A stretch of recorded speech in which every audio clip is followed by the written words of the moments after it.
Donc bonjour, je vous présente mon projet dans le cadre de l'appel à projet interrégional. Donc le titre du projet s'intitulait Hémopathe et l'objectif était de décrire les parcours de soins et d'évaluation des stratégies de prise en charge des hémopathies malignes à partir des bases de données de l'assurance maladie.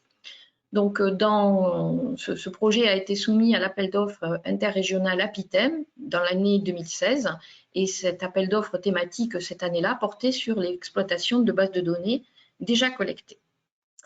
Alors, comment est née l'idée de ce projet? En fait, elle s'intégrait dans un programme hospitalier universitaire de cancérologie CAPTOR, dont Toulouse avait été lauréat pour la période 2012-2017. Et dans ce programme, s'était initié un partenariat privilégié entre les onco-hématologues et les pharmacologues du site toulousain. Et l'objet du programme était de développer l'évaluation de la prise en charge hématologique dans le contexte de la vraie vie. Et à partir de cet objectif, on avait déployé des approches pharmaco-épidémiologiques et notamment en valorisant l'accès au système national des données de santé.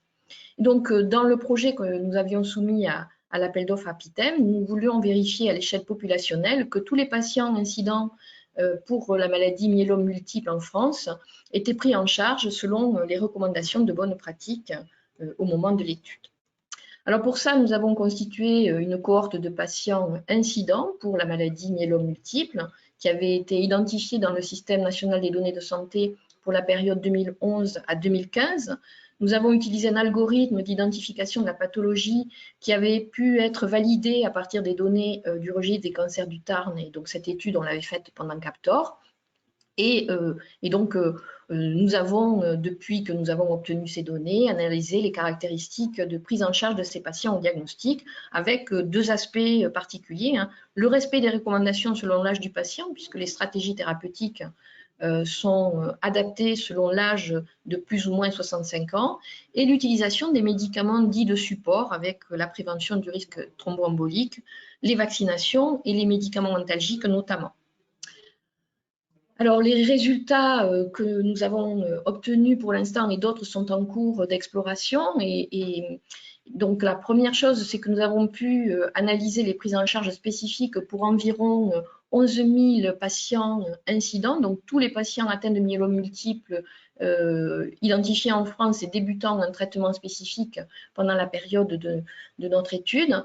Et pour ces patients, les prises en charge thérapeutiques qu'on observe pour l'instant sont relativement cohérentes avec les recommandations. Nous avons fait un travail donc plus spécifique sur les vaccinations et donc ce travail a fait l'objet d'une publication en fin d'année.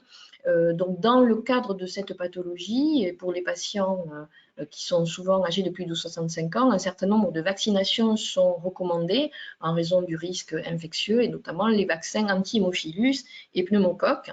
Et donc nous avons, à partir de ces données, exploré la vaccination correcte de ces patients sur les 2 ans qui suivaient le diagnostic de myélome. Et nous avons malheureusement observé que un nombre très très faible de patients avaient reçu les 3 vaccins en même temps, enfin en tout cas dans les 2 ans suivant le diagnostic. Alors ça, c'est de façon concomitante. Bien sûr, ces patients sont souvent âgés, donc ils peuvent recevoir la vaccination de la grippe pour une autre raison que le myélome. Et nous avons pu observer qu'à peu près un tiers de ces patients avaient été vaccinés contre la grippe, 10% seulement contre le pneumocoque et un peu plus de 1% contre l'hémophilus. Donc les recommandations de vaccination sont assez peu suivies dans ce type de pathologie. Donc ça fait un élément relativement important à porter à la connaissance des médecins et notamment des médecins traitants qui suivent ces patients. Et donc la publication, vous l'avez en bas de la diapositive. Alors pour terminer, quel conseil à donner aux porteurs de projets qui pourraient se lancer? Eh bien, le conseil serait de ne pas hésiter à mobiliser toutes les structures de support et de soutien de la recherche qui sont disponibles dans nos hôpitaux et notamment dans l'interrégion, et surtout dans ce type de projet qui faisait appel aux données du système du SNDS, du Système national des données de santé, puisque l'expertise sur ces données est extrêmement importante, donc c'est difficile de se lancer tout seul si on n'a pas d'expérience et une connaissance limitée. Et donc mon conseil est vraiment de s'appuyer sur les structures qui sont disponibles dans nos hôpitaux pour pouvoir mener à bien ce type de projet. Voilà, merci beaucoup.